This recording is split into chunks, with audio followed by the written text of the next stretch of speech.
I'm Hemant Mehta. I'm Jessica Bluemke. And you're listening to the podcast for FriendlyAtheist.com. Jessica recently attended the Amazing Meeting, a skeptics conference in Las Vegas, where she had the chance to talk to a number of amazing people. For this episode, I sat down with David Silverman and comedians and satiristas Paul Provenza, Kira Soltanovich, and Mike McShane. We talked about growing up going to Catholic schools, the grief Silverman gets from within the atheist community, and what it means to be an atheist. Welcome to the podcast for the Friendly Atheist. This is Jessica Bluemke. We are live from, we're not live, we're from TAM2014, and I am joined by... I'm David Silverman, President of American Atheists, and I actually am live. You are live. Congratulations. And our first repeat guest. Yes. After only 8 episodes, we double-dipped in guests. Oh, excellent. I had to pull strings to get you back on. Say your name before you talk. I'm Paul Provenza. My likes are Long Walks on the Beach and Steve Gutenberg films. My dislikes are nuclear war and humidity. Noted. Ooh. Well, we are very compatible. I am Kira Soltanovich, and I am pre-recorded via hologram, and I also dislike humidity a lot. How do you feel about nuclear war? Wow, just as equally passionate. Then we got something going. Yeah. I am allergic to penicillin. That's all I wanted to say. No. I think we got a trifecta here. I'm Mike McShane, and I'm crazy jumping mad about nuclear war. And I don't appreciate heat because I'm sweaty and my nether flaps get all glistening. But I'm being pre-recorded even though I am alive, and like the song My Love Is Alive. And so you guys are... And we're here to play. I'm sorry. Yes. So you guys are on here for Satiristas, right? We're here for the Satiristas show. Which is? It's a show we've been doing here at TAM for the past handful of years. This is Mike's first foray into the TAM Satiristas live show. Kira's been here before, but I'm pretty sure it was a fluke, so I asked her to come back. Just to settle a bet. And I came back for the court hearing. You know that's why. And tonight's Satiristas show is a very odd show. That I don't really want to talk about because I want everybody to remain surprised. I'm glad you brought it up, including the people in this room. That's the problem. Cool. So, welcome. When did y'all get in? Today. Have you been bouncing around? An hour ago. Oh, so... Yeah, I dropped $10 at the slots. And to celebrate my father, who was born in 1910, I always play penny slots. You lost $10 worth of pennies? Yes. How long did that take? That's a lot of pennies. Really? Now, right when I got in, it was a half hour. But I was working through them. Now, do you do penny at a time? No, it's like the great thing now. It's like automatic. You just yeah. Okay, I don't understand slot machines anymore. Well, there's no. They used to be so slots. simple. You put a coin in, you pull the thing, and you get 3 or you don't get 3. No, I don't understand. I get different lines. Different lines, permutations. And then they email you to tell you if you won. Well, then you go into a big drum and they pick a winner. No, I really don't understand. I sat down and I thought, you know what? A lot of people enjoy this. Let me see how much fun this is. And I was completely baffled. I had no clue how to play any of the slot machines. Well, just hit the button and it lights up, and that's playing. And then it tells you if you won, and really that's all you need. And then you get a grape from the handler or something. Well, the thing is, I mean, there's no skill involved anyway, so you don't really need to know what's on the screen. Just tell me if you won. See, now that's an existential scenario there, because I understand intellectually that it's completely random, but I want to feel like I have some understanding of what's happening to me. It's kind of like, in that sense, the more effort you put into it, you start to fool yourself with what the illusion is called, the maturation of chance, which means if I do this enough, it's got to come around to some circle, which is what a lot of people invest in, a lot of religious faith. Sometimes, if I do this enough, it's going to pay off into some degree. So it's full of hope. So my dad, who was raised stone Irish Catholic in 1910, as I was, but not in 1910, my dad would just hit the penny slots and just get progressively more disgruntled as he went along, which is perfect because he was a mailman, and a disgruntled mailman, well, is an organic mailman. Well, we were downstairs, and my boyfriend and I both like roulette, and he was saying, I hate when the roulette tables don't have Like the last, the last 20 hits. Right. And I was like, that doesn't matter. And he said, I know. I just like it. Well, now, does it not matter, or is it there the difference between likelihood. the past performance doesn't do anything to future? No, I understand that, but over time, if you sit there and watch the wheel go around 5,000 times, statistically, you'll know. Oh, there's a red is coming up here. No, not at all. Not at all. Not at all. Not at all. Well, there goes my retirement plan. That's the only game that I will play because you lose your money the fastest, and then I can get back to my hotel room. Because what they forget to tell you is that when you bet on just a minimum bet, you will lose every time. Even if you win, you'll still lose.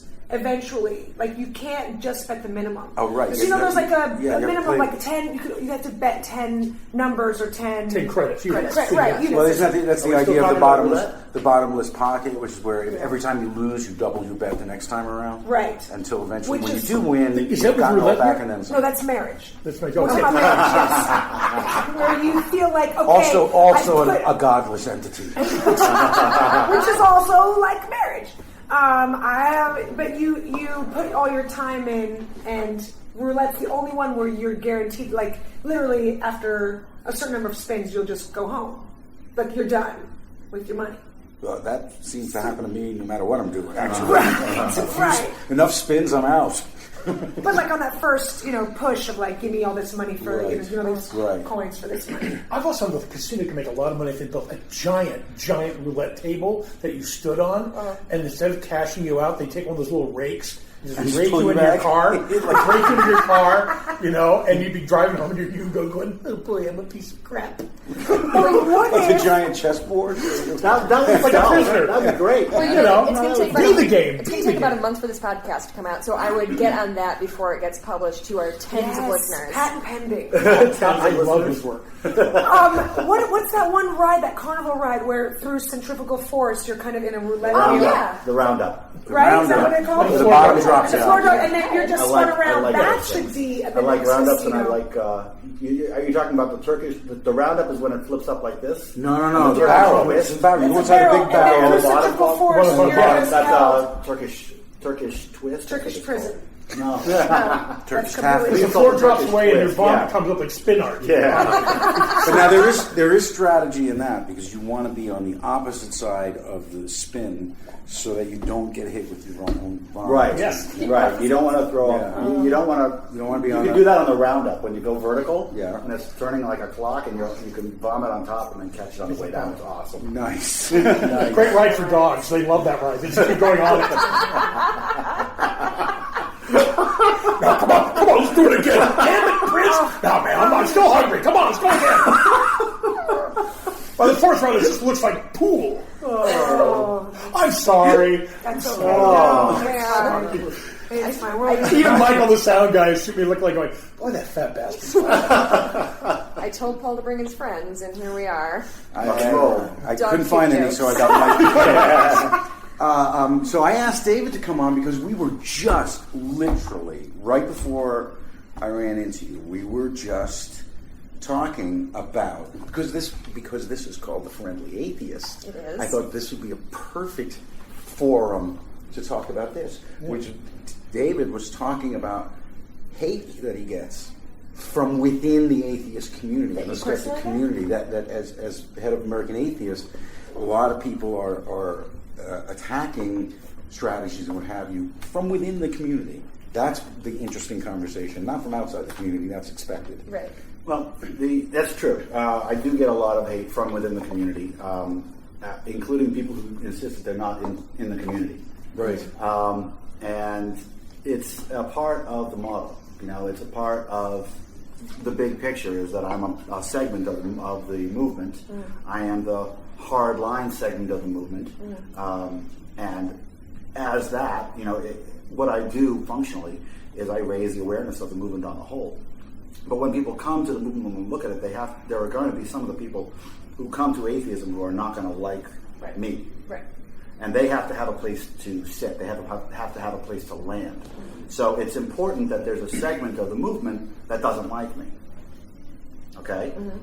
So they have a place to land.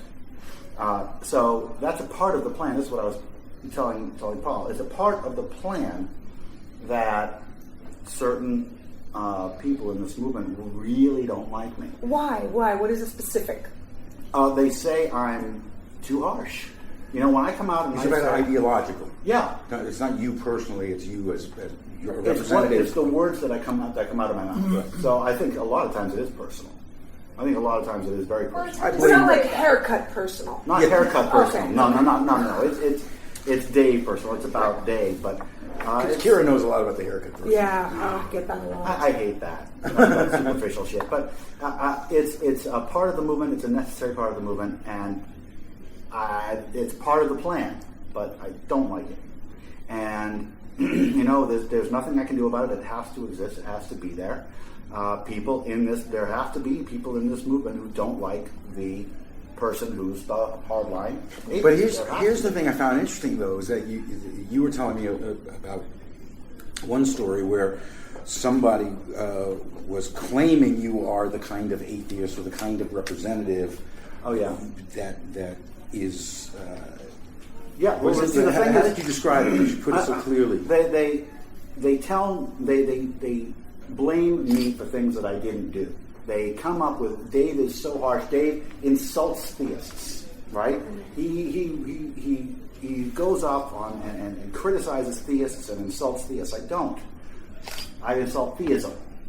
Okay, theism, not theists, and there's a big difference. And we, as skeptics, have to understand that there's a great, big, fat difference between insulting a belief and insulting the believer who believes it. The believer believes it because they've been indoctrinated. They deserve pity for being indoctrinated into believing something wrong, stupid, contrary to everything we know. Doesn't make them stupid people. It makes them victims of an indoctrination. And that's why you have brilliant people in this world that believe in an invisible man in the sky. They are victims of indoctrination. They're not stupid. They're not morons. They're not assholes. They're hurt. It sounds like a lot like what they say at Christian meetings about us. Well, the difference is that and that's true. You know, I do say a lot of things that Christians say. I do say that it does help people when we convert them. Mm-hmm. Christians say the same thing. The only difference between the two, and you have to look for the difference, is that my help is based on fact. Right. My help is based on science and reason. On their side, they think that too. They think everything they say is absolutely founded because they see the Bible as the literal word of God. And they're like, look, we've got all the answers right here. I get here that. You go, you're welcome, world. I totally get that. So it's hard, I mean, and obviously I agree with you, but it's hard to come and say, well, like, yes, we're indoctrinating you too, but we're the right ones. Well, we're not indoctrinated. Okay, we're not indoctrinated. Right. There's no right. indoctrination as far as I'm concerned in atheism, or at least there shouldn't be. Because through argument and reason, Sure. you bring a person to understanding the creation of a Judeo-Christian God as a guy in heaven, or God is based on a humanoid form, is not effective to begin with and has been exploited throughout history. Since we Well, I find it interesting because the name of your, the friendly atheist, where you're being, I'm sorry, but that you're being somewhat egalitarian. You said there must be people that hate me. In fact, it almost made it sound like, no, it's necessary. People have to land somewhere who don't like how I do what I do. Yeah. And interesting, in I'll speak only of a Christian faith, you have a congregation, and they're asked to all do something eventually so they all like each other through Jesus. Mm-hmm. Right. You can take the pressure off the pastor usually, or the priest. Mm-hmm. But it's about being liked by God. In fact, there's really only one in Christian religion, is St. Gregory of Nyssa, who is the only one to have that. Don't make God, if you're going to believe in God, don't make him your master. Don't please God so he won't hurt you, or don't please God because he's going to give you a reward. Let God be your friend. Mm-hmm. And this, to me, was in Christianity one of the more reasonable ideas. If you're going to have to believe in something totally unreasonable and illogical, to look at it as something that is a guide or a suggestor. Sounds like atheists to me. Well, once you move the judgment posts out, then it removes a lot of stuff for people. As soon as God becomes a metaphor, you become an atheist. Ah, right, yeah. Well put. So here's the thing, though. Why do you think it is that people put words into your mouth? Is it because they see you as the kind of person who would say things that way, even though you actually have? They expect it, and they listen to a lot of each other a lot of times, and they listen to a lot of Fox News sometimes. and they don't listen to me. And they look at what I say, the words that I say. And, I'm not at all saying that all my words are perfect. Okay, sometimes I don't say things quite the right way. We all do. But for the most part, I do not engage in any hate ever, except for religion. I do hate religion. I don't hate religious people at all. There isn't a single person on this world that I hate. Okay, the most religious people, the most, you get the Jerry Falwell and the Benny Hinn's, and they're really the worst of the worst. These are either criminals or victims. Right. Okay, and if they're criminals, they're atheists. So do you think it's necessary to turn that perception around within the community? Or do you feel like, well, that kind of comes with the territory, that there are people who actually do listen and they choose one way or another, whether they support you or don't support you, and then there are people who are just in the middle, kind of mishmashing everything around and tarring you with a brush that may not be appropriate. Does it matter? Is it something that needs to be corrected? There's no way to correct it. The volume that I'm talking about is not large.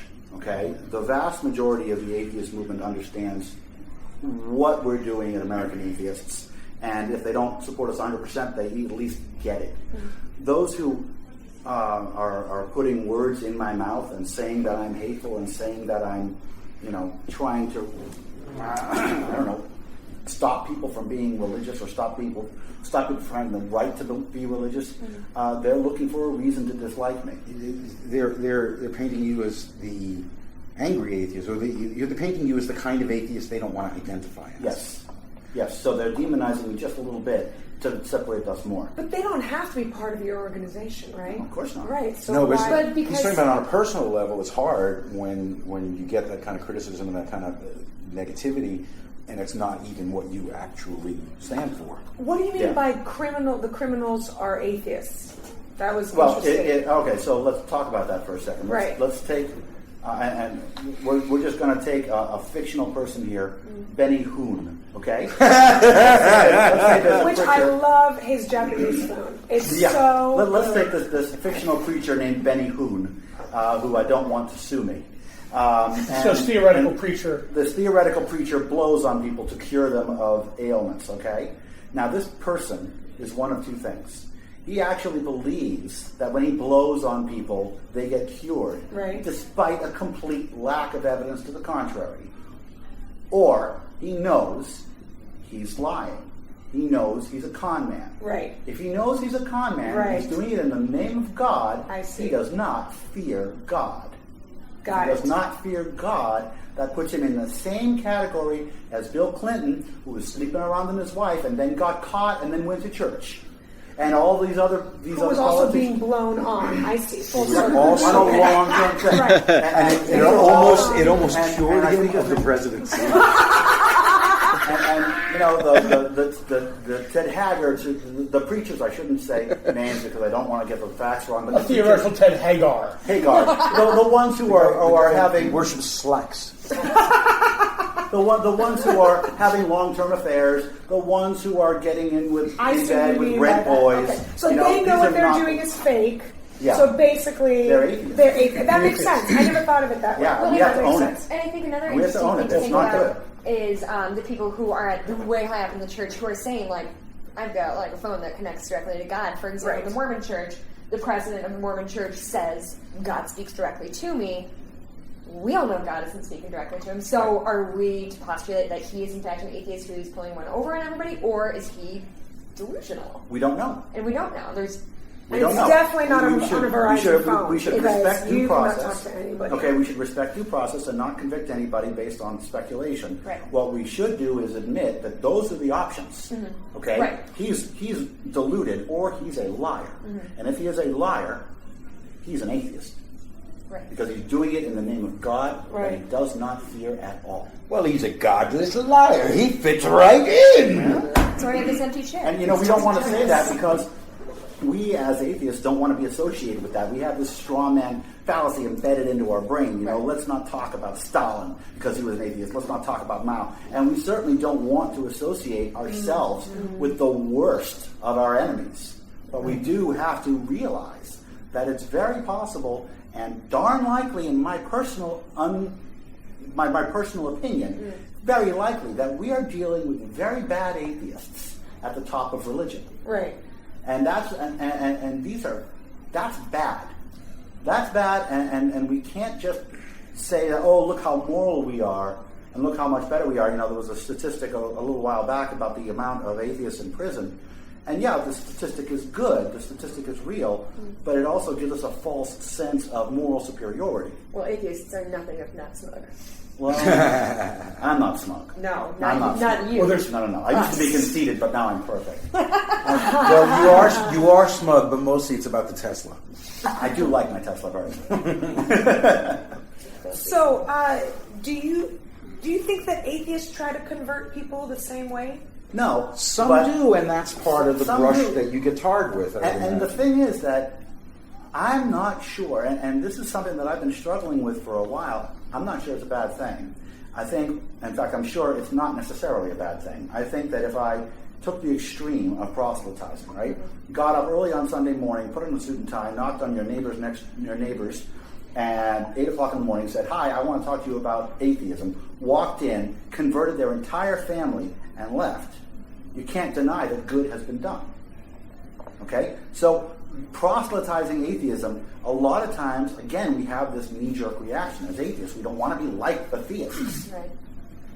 But you can't deny that the conversion is a tool, and we're eliminating that tool of doing good. And a lot of people don't want to do it, right? So we're talking about doing something that we don't want to do for the betterment of other people, which in my world is humanism. Okay? That's humanism. That's hardcore atheism, and that's humanism. Saying, no, you are wrong, I can help you, and bringing them out of that delusion is a nice thing to do. Yeah, but there's such a You know what? I'm stigma. starting to hate you. And your haircut. But there's such a stigma of doing the door-to-door. Well, yeah, and I'm not saying that necessarily. I'm just using that as an example. Right. Right. Because you brought up proselytization, and a lot of atheists are like, oh, we don't proselytize, and I used to be that way too. And I'm not sure that's the right mentality, because we have to admit, proselytizing atheism is potentially a very good deed. Yeah. Is there a problem in that in the conversion and the proselytizing and atheism using the same technique that theists use, you always come up against a point where you're going, well, what do you have to replace it with? What moral construct, what 20th century or late 19th century from that point on, when you agree where God is seen more metaphorically, not so immediately. What do you replace it with as a way to live? What guide to live? Humanism, which is a nice catch-all phrase. Right. But even humanism, the precepts in humanism, the golden rule, fundamentally came out of a societal religious society. That's a chicken and egg question. That is a chicken and egg question. So we don't know which came first. Is it better to get along and then have a religion to support it, or does a religion dictate that we support each other? I mean, the golden rule on the most basic, level with little children, the golden rule is devoid of any imaginary friend in the sky, right? And still is a social It order. exists. It still a exists. social construct that is devoid of religion or because we showed kids getting along for their own sake. Yeah, well, and it's the idea of I am nice to people because I want to live in a world where people are nice to each other. as opposed to I am nice to people because otherwise a lightning bolt is going to come down and strike me in the head. Well, here's the that's thing. Just a different philosophy. This is a little weird, but I blame the Jews. Me sorry, too. I just like saying that. Are we talking about my parents? I have no problem specifically. Oh, yeah, I have a problem with those Jews. Oh, excuse me. Sorry. Can I just take a moment here? You mentioned proselytizing atheism, going around knocking on doors like Jehovah's Witnesses. There is a wonderful satirist and piece of work out of Australia. His name is John Safran, Saffran, and he's done a number of series. One of them is John Safran versus God, and the premise of the 10 episodes, I think, or 12 episodes, is that he's going to try out different religion every week. He's going to really investigate and try out whether or not he can believe in this. Is this sincere or is this a bit? It's completely sincere, but it's self-evident where it's going to end up. But it's fascinating. But one of the episodes was where he goes about and proselytizes atheism, and he's literally on the bicycle with the white shirt and the tie, knocking on doors. And it's just unbelievably funny and weird at what happened. How people the way he's treated is just unbelievable. Yeah. But I recommend that, since you brought that up. He's an amazing satirist, John Safran. John Safran versus God is a really good one. I just like this image of him like pedaling fast to a door and like cock-blocking a bunch of Mormons. Yeah. Bitch, this is my corner now. My turf. You take Merodeon down the street. That's great. Knocking the cookies out of the Hare Krishna's hands. Yeah. Mike was almost a priest. I went to a Catholic prep school. I'm sorry. Yeah, you know what? It was, I remember when I went through therapy when I was younger, because I was in like a boys' prison, which is actually a lot, seriously. That sounds hot. It was hot. It was a lot better than the Catholic Church. The Benedictines are much worse and much harsher than the Kansas State Penitentiary system. Because I was like, I robbed houses and stole cars and shit. But I wanted to be a priest. Tuesday. I wanted to be a troublemaking punk, and then I wanted God at the same. You wanted both. Yeah. You wanted both slices of the life pie, and I got kicked. What are you rebelling against? What do you got, man? So I got kicked out of prep school for shoveling booze to the seniors. And yeah, for actually doing good. I was doing good. Humanism, man. I read the Bible. I was like the marriage of Canaan. Come to me, you'll have an everlasting fount of cherry vodka. Mike McShane, freshman. This is the 70s. So, and then after that, I just went, and thankfully we fell in that slot of the 70s. I went, oh, this is all bullshit. Now what do I do with myself? And hence the education of an atheist. Right. Well, my husband went to 12 years of Catholic school as well, so that cured him immediately. Yeah, I think Catholic school is the greatest, greatest atheist tool on earth. Well, I'll tell you about my wife real quick. My wife was raised by atheists, and the local school that she went in her town wasn't very good. So her parents, who were of Jewish descent and identified as Jews, but they were atheists, sent her to the Jewish school, the yeshiva. And they brainwashed the hell out of my wife, and she came out Orthodox. Wow. And it damaged her. And it really, yeah. God. And so I am a very big, I strongly state that it is a major wrong thing to do to take your kid and put them into a religious school. Okay, really wrong thing, epically wrong. Even if your local school isn't as good, isn't as well rated as the Catholic school or the Jewish school, don't do it. They don't need the indoctrination, and it damages. My wife was damaged for life because of that school. And I say this on a podcast. I say this to her face. Nothing's hidden here. My wife knows exactly how I feel, and she does not disagree.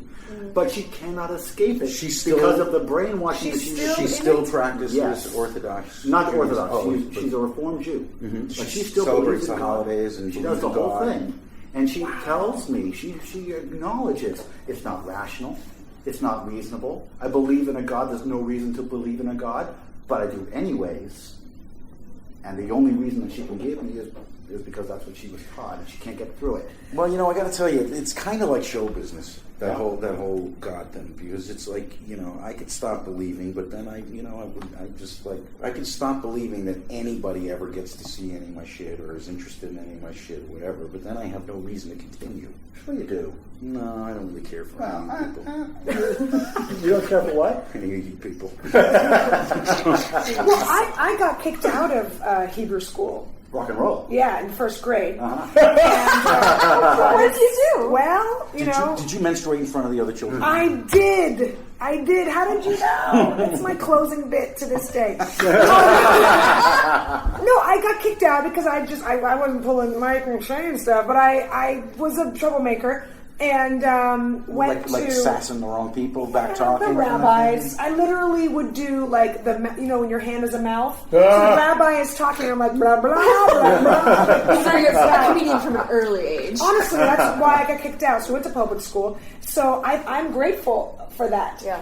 And then I remember the day that I fully I dislike Jews forever because I'm related to them, but really it really hit home for me. was I'm 20 years old and I'm traveling backpacking through Europe in Budapest and one of like they always all these European cities. This is the oldest synagogue on the planet. This is where dinosaurs would pray. It was like underground and it was really it was definitely very, very old. And then I go in and I'm like, oh, this is kind of cool. And then I'm slowly being like shuttled and nudged and pushed into this other room where all the chicks are, because the chicks weren't allowed in the real synagogue part. And I'm 20, where your brain starts to really kind of like shift, like the continents, you know what I mean? Like, like the Jurassic period. And I'm like, oh, this is complete bullshit.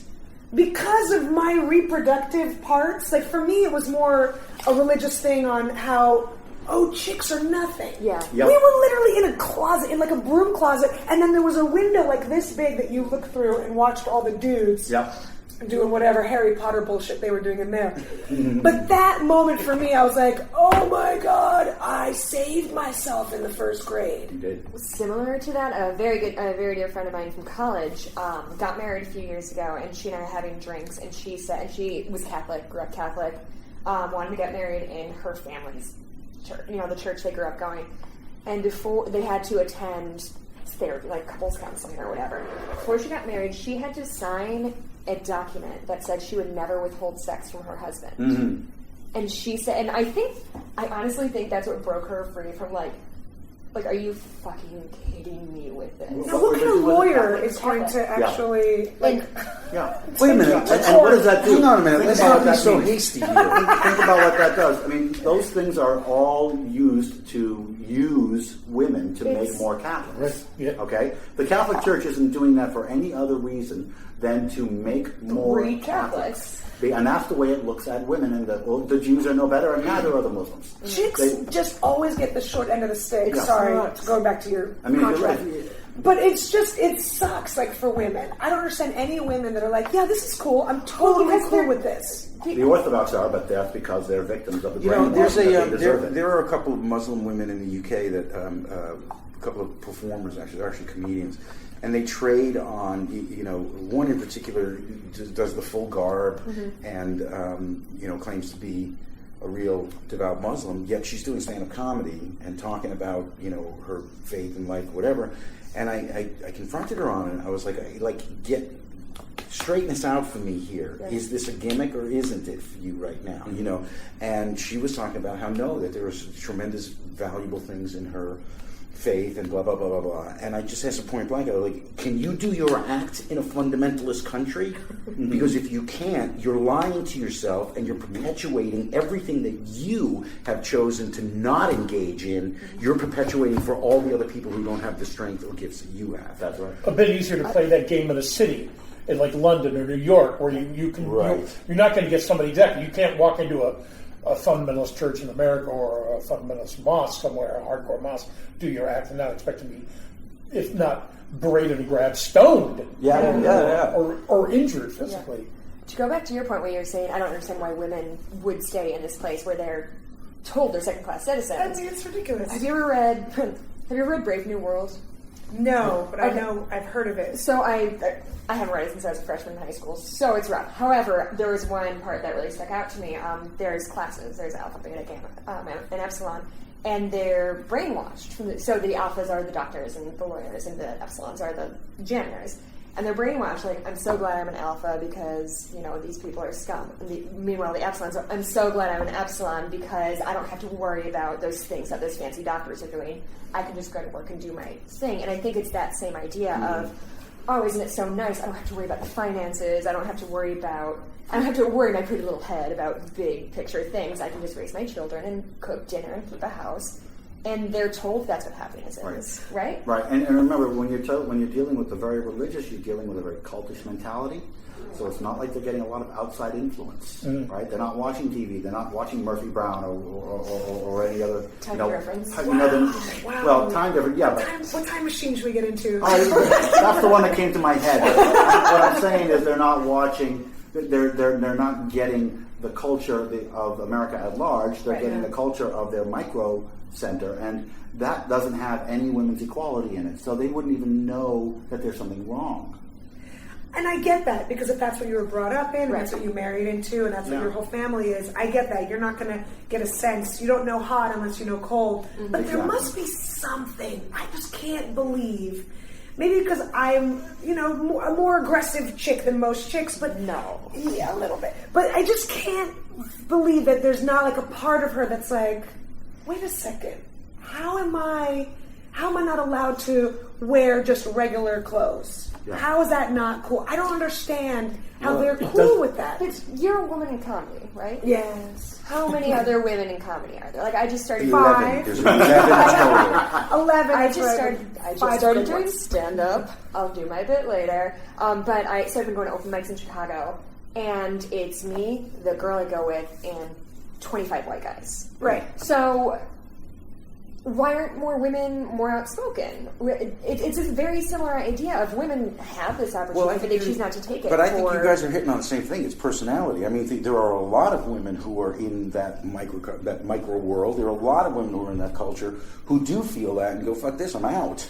Right. And there are a lot of women who say, hey, I want to be a stand-up, and they go and they become stand-up. So I think it boils down to who are you as a person. Right. I think there's certainly a lot of women who have rejected that So, stuff. how many people... How many, I mean, the fact that it may be overwhelming that so many women have, I just think it's important to note personality, that individuals... So that's an interesting question. How many people have their personalities have been squashed Exactly. by the weight of their religion?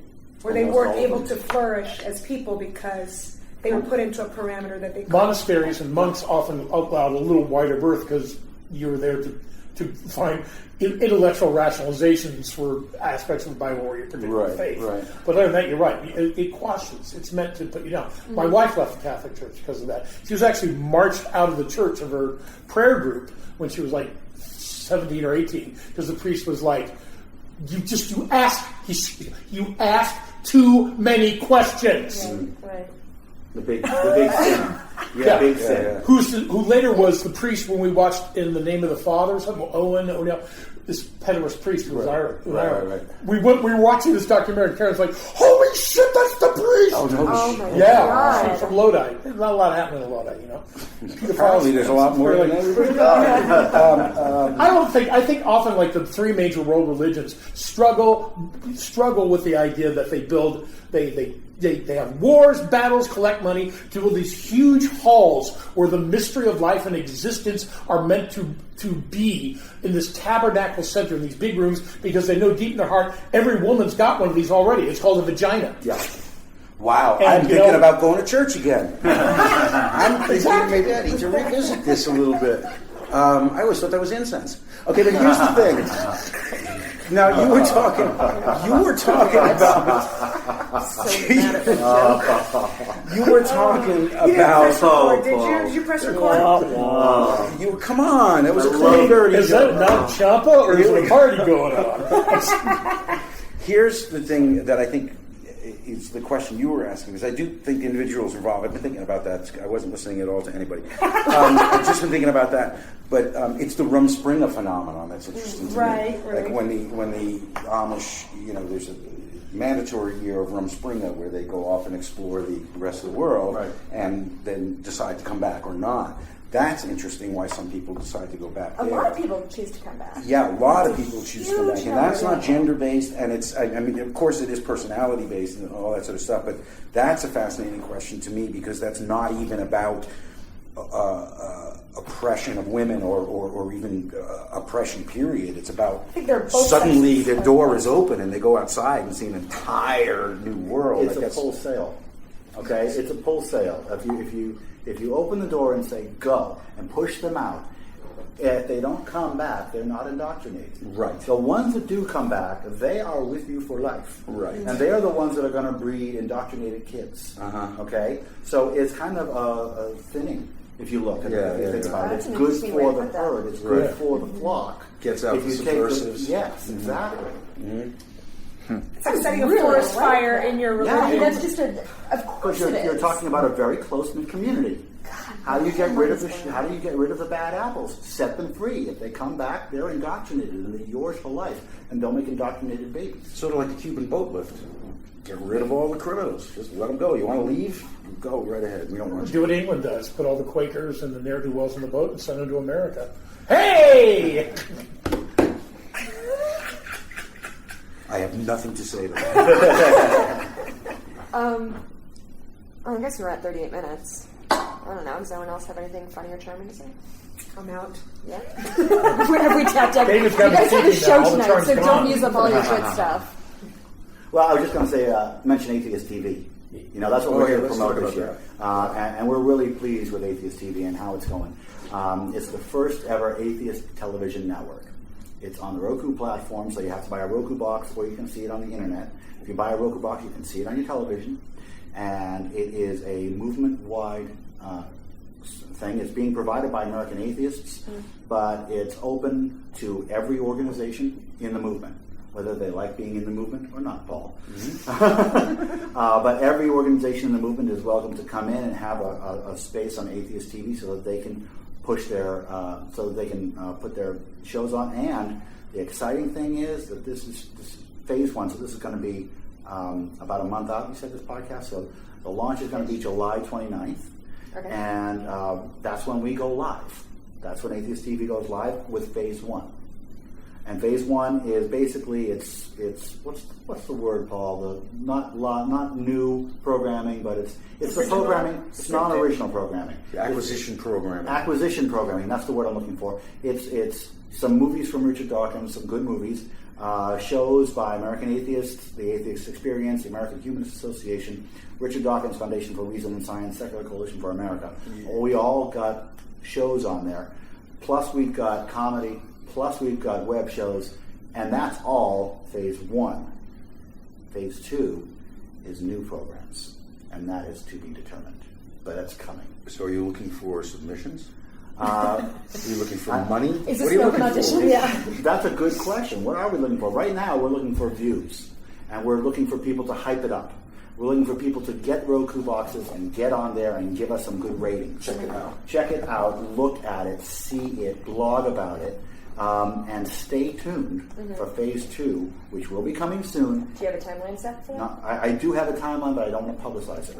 Okay? Because we can't publicize it without commitments. When someone pitches to you, though, you can't say, well, let me go ask the powers that be. Because that shouldn't exist at your network. I am the powers that be. Is there such a thing as a godless network? And you've hit it. You've hit it. And ratings should not matter. Ratings should not matter. That's no, right. Nope. And whether the tides go in or out, it doesn't matter. You can fire religion on this cooking show. But the website for Atheist TV is atheists.tv. Atheists.tv. I think you guys should have a cooking show and you find God in all of the food that you cook. Ooh. Yeah. Oh my God. How about a cooking show where you do all the recipe, all the cooking that happens in the Bible, and you just show how it's just awful. It's just awful. You recreate Bible food? Yeah. You have unleavened bread. Original paleo It's diet? horrible. You know what? Let me tell you something. We have boiled a lamb in the milk of its mother. It's fantastic. Here's a blasphemous dish I prepared earlier. Tune in next week for the bacon extravaganza. Bacon. I pitched a game show already. It's Whack-A-Dave. It's just Dave keeps popping up. Dave Silverman keeps popping up. Yeah. And you can just hate him. Just bam. Just hit him down. How dare you criticize theists? Okay, so let's wrap this up a little bit. Do you want to go around and say how people can contact you or tweet at you? Sure. My Twitter is Mr. Atheist Pants. That was a tweet. Twitter. Stephen Colbert gave me that Twitter handle. Mr. Atheist Pants. Oh, here's this name that you just dropped. Sorry. Yeah. I'm going to drop that name. That's a hefty one. Yeah, of course. Stephen Colbert gave me my Twitter handle. I'll say that again. Mine is the Weasel. Pauly Shore gave this one. The website for American Atheists is atheists.org. So please join us on. You can follow me on Twitter at Paul Provenza, on Facebook, all that stuff, and at Satiristas as well, which is why all these fine, entertaining, intelligent folk are here, Kira and Mike, and as well as John Doerr. and Matt McCarthy. Follow all these people on Twitter and everything because they're coming out here doing this just for the adventure and to sit here and talk with you. And frankly, I don't think that's really a big enough draw. We gotta pay him off somehow. Personal call. We gotta pay him off somehow. I've been studying with Dave. I'm gonna cut all your shit out. Yeah. Sorry. That's all right. That's not the only time. I think I'll do that. I am at Kira Comedy is my Twitter handle, and I gave that to myself. And you can also find me at various playgrounds around Los Angeles because I have a 3-year-old. And Not a drug just business. me there. That doesn't actually have one way or He another. has a 3-year-old and a drug peddling business. Yes. We gotta pay the bills. You can reach me on Twitter at this Mike McShane, and I'm all around LA and sometimes in London and Edinburgh doing improv and doing comedy. And you can see me at playgrounds usually between 3 and 6, where I dress like a 3-year-old. Which is very, very. I tell you, those animals really get right up your I'll Is tell there you what, a cat though, Mike it's McShane? interesting because he gets away with a lot because a lot of them think I he's just chose this Mike McShane. just an innocent child with start that progeria. Mike They McShane. feel bad for him. But he gets away with a lot. It's because it's not PC to go attack a progeria child. No. No. Yeah. That's the fattest period child I've ever seen. Yeah. Okay, well that's enough. This has been the best out of the 8, right? Oh God. Yeah. Far By away. far, yeah. I was thinking yeah. of Jamie's Randy, and I was like, snooze fest. Right? He's Randy. Jesus, he makes me believe in Noah. What is he like? He's like 600, right? He's about 600, And yeah. he's unbelievable. He Okay. can still take you in a fight, I too. know. All right. Well, thank you so much for joining us. Again, this was the Friendly Atheist podcast. You can find us at friendlyatheist.com. God damn it. Hammett does the intros and outros, so I'm making them up. I think you're doing a great job. You're going to drop him in? You drop his? Yeah, we're just going to drop sound bites from Hammett. It's going to be great. Just for everyone listening, just so everyone knows, there has been a blonde sitting in the corner. I don't know if she's on some sort of timeout, or she's just in my, like, only in my vision, which now that freaks me I don't out. see anybody. Everyone See else her. sees her, right? Everyone too. else sees her. I don't understand what Please. you're Her Oh name my is God. Harvey. She's a giant rabbit. Okay. She's so squeaky. She speaks! Hear that? See? That was Yeah, mine. nobody's farting. This is no, the second that time I've was- had to say this in a podcast. People probably aren't farting. Yeah, that's here. not- No, it's South Point Casino's tables are very well waxed. I don't know if you're done or not, but I got to pee so bad. Okay. I'm just leaving. And cut. Thanks for listening to the podcast for friendlyatheist.com. Our theme song was written and performed by Brad Chagdis, and thanks to Michael Greif for helping us with on-site recording. If you like what you're hearing, please consider making a contribution at patreon.com/Hemant. That's He-Man T. We appreciate your support. I'm Hemant Mehta. And I'm Jessica Blimke. We hope you join us next time.